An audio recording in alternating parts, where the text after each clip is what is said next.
right, this was sent into the channel. It was sent in by an Amazon seller, and I'll put a link down below if you'd like to pick up this thing and visit his store. This is a NanoVNA-F V2, so definitely a nice unit. These go up to 3 gigahertz, so that's great. My other spectrum analyzer, or the VNAs, stop before that. The H4 unit I have will go up to 1500. It's not great at the very high end, and my new fancy HP vector network analyzer stops at 1.3 gigahertz. This goes up to 1.3 gigahertz. This goes up to 3 gigahertz. So we'll take a look. Now, I've heard that improvements have been made for the V2. I believe it has a cleaner power supply section, and if I'm not mistaken, this actually has sine waves instead of square waves. So we'll check that out. But first impressions. Okay, so what comes in the box? It comes in this plastic box. It has the short open load. It comes with two cables, and these cables are much different than the other cables you might be used to. These are semi-flexible, so these are not the real wimpy kind of cable. These are pretty stout cables that are what would be called semi-flexible, and these should have much better performance, I would think. So it comes with 2 of those. It comes with a couple adapters, which is nice. It comes with the through adapter in female and the through adapter in male, and it comes with the right angle. So it comes with some extra goodies. It comes with this piece of paper here that is the menu system. So if you've never run one before, this kind of explains how to get around the thing in the menu system, but if you're familiar with the other VNAs, it's very similar. All right, and it comes with a USB-C charging cable. All right, so like I said, let's see, first impressions. Let me move this other stuff out of the way. So first impression is that it's very heavy. It's an all metal case, so no plastic. It has a metal extrusion case with a metal front and back. The connectors are actually mounted directly to the metal, so it's a much sturdier construction. And it's very heavy. It probably has a bigger battery in it as well. One of the interesting features is it has a C charging, and it has an A-type output, so you can charge your cell phone off this thing. I guess you can use it as a battery, which is interesting. On-off, there is no wheel like on the other VNAs. There's this funny wheel kind of thing that pushes up and down. I hate these things. I do not like these things, and so they've just kind of thrown that out the window and said, you know, here's left, right, and center. And so that's the interface on this thing. Of course, it's touchscreen as well. The screen is bigger. So this is a NanoVNA H4, and the screen, I think you can see the screen is about 1 centimeter longer. It looks like the same width, but a little bit longer. All right, let's see here. Let's turn it on. So NanoVNA-F, the V2, and it has some writing on the back. So if you want to learn about these things, go to www.sysjoint.com. All right, let's turn this thing on. And here's the splash screen, and it comes up here, and it has the normal stuff. I'm not too crazy about the font that they chose, but that's okay. The other interesting thing is that there's no way to attach a lanyard to this thing, so it is a bit heavy and slippery. So it'd be nice if they had a place to attach a lanyard, but there isn't one. So I'm just going to use a stylus here. It doesn't have the guitar pick type of thing. So display, it's going to have trace, format, scale, reference position, channel. S21, so that's different. I haven't seen that one before. What does that one do? Oh, it says, oh, I see. It's just the mode. It says, do you want to do S11 or do you want to do S21? That's actually nice. That's a little bit more VNA-like instead of the other one. It was a bit confusing on what you were doing. This one actually tells you explicitly, yeah, we want to do S11 or we want to do S21. S11 is the reflection for like SWR measurements, and S21 is like a through measurement to sweep filters out and things like that. Okay, so let's go back to the beginning. We have these things under display. We have trace. It's the same things. You have 4 different traces available. Format.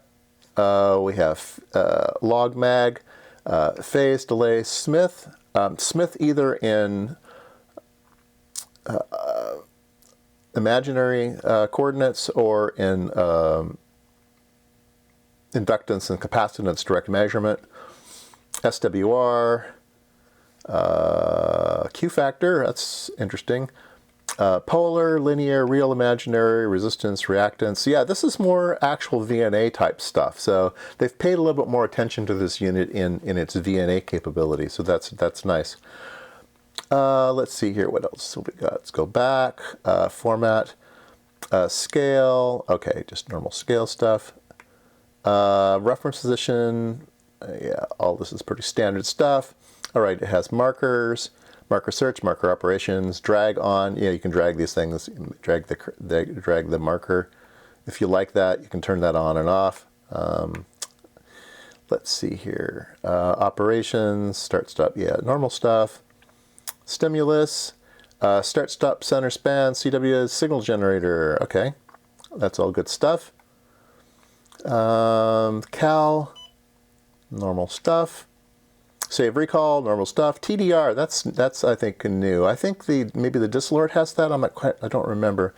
So this is time domain reflectometry, so you can do stuff like that. Set the velocity factor of your coax, so you can determine distances and stuff. So that's good. And then config with a little bit of Chinese on there, in case you lose the language. I guess you know that you can come here for the language set. That's probably a good feature.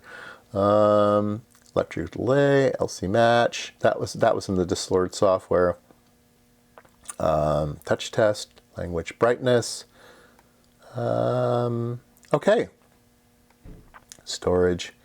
You can actually store the actual data, and then maybe read it out over the bus or over the USB. I'm not quite sure. Anyway, it looks like a VNA. Let's see, let's hit Smith chart. It's displaying in imaginary right now. 270 megahertz is where the cursor is. Here's start, stop. So, and then down here it says the open short load through C1. So it's calibrated.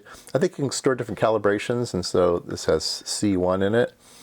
And then it says 201p, and that's the number of points. So that's one of the downfalls of the software that this has in it right now. A maximum of 201 points, okay?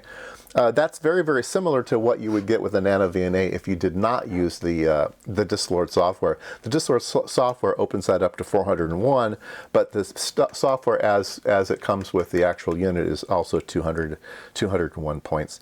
So just something to be aware of, especially with such a wide range. If you only had 201 points from 50 kilohertz to 3 gigahertz, that's not too many points. So you kind of have to pick what range you want to be measuring in and then cal over that range. A lot of people say you should do that anyway, and that's probably true. You just need to be a little more careful on this machine. Make sure that you figure out exactly with the point that you're interested in and then cal over that range, and then you'll get 200 points across that range and it'll be just fine. All right, so let's go ahead and calibrate this machine and make a couple of measurements, and we'll see how it does. All right, so the first test I'm going to do here is I've put it into CW mode, and I'm outputting 100 megahertz. And I wanted to take a look at that with a spectrum analyzer, and yeah, it's not a sine wave. So it's not outputting a sine wave. It's outputting obviously it's outputting something that has a lot of harmonics in it. So we can kind of put that to bed. It's not doing the sine wave thing, but that's okay. And none of them do, or none of the NanoVNAs do. And there we go. We're measuring the the input impedance of my spectrum analyzer. So that's kind of fun. That's kind of fun. And while we're doing that, we're watching it sweep on the spectrum analyzer. So yeah, one's an output, one's an input, but this one's also inputting and measuring the S21. So that's kind of fun. Right now I have it calibrated from 50 kilohertz to 1 gigahertz, okay? And I have 200 points across that. And so let's take a look at some test things. Okay, the next test is going to be a 33 ohm resistor to ground. And we are getting a spot. And we are measuring 32.6 ohms. So that's pretty good. All right, the next one's going to be this one here, which is a capacitor in series with a inductor and resistor in parallel. And so you've seen this before. It does a little spirally thing. And so the VNA is acting like a VNA. I would say it's okay.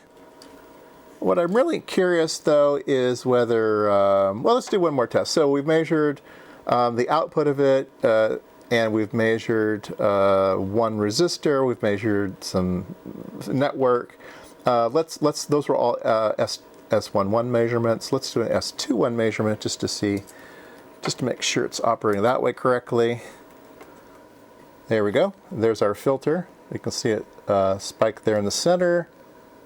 So let's go to stimulus. We'll do center of 433 megahertz. And we'll do a span of, I don't know, 10 megahertz? I don't remember how wide this filter is. That's too narrow. Span of 50 megahertz. Yeah, there we go. Yep, that looks pretty familiar. So get that good on camera there. So the blue trace is the S211. The S21 comes up. It has a funny little notch right there. It has a little shelf and a notch. I've seen that everywhere on other machines I've measured this on, and it's got this thing. So it looks very, very familiar. The Smith chart also looks familiar. It's got a little loop-de-doo here, then it's got 2 loops at 50 ohms, and then it's got a loop-de-doo at the end. So it all looks very, very, very similar. So it's acting as a VNA. I'm not going to assume that this is any different than any of the other ones. Really the thing that you're getting here is a very, very nice metal case, and you're getting the extended range of 3 gigahertz. So that's really what we should test here, the 3 gigahertz portion, see if that works or not. The other part seems to be just fine, like any other NanoVNA. Now, in the future, I now own 4 VNAs. I own the original NanoVNA, or I own the H4, now I own the V2, and I own a real spectrum analyzer, vector network analyzer, the HP 8712, and I will do a video where I compare all 4 VNAs, and we'll run them through the paces and see what's going on. But this one seems to be just fine. Like I say, it is limited to 201 points with this particular software revision. But yeah, let's go up at higher in frequency and see how this thing does. All right, I have this 1.57 gigahertz filter. It's supposed to be 60 megahertz wide, and I'm able to sweep it now. I think I could just barely catch this one on my spectrum analyzer, but nothing that's a tracking generator. So yeah, so here it is. I'm centered at 1.57 gigahertz, and let's see here. Let's run the marker. The markers are these little buttons now instead of that funny wheel. And so we will come up here to the very tippy top, about there. So 1.566, that sounds about right. And yeah, does this have delta markers? Let's take a look. Marker,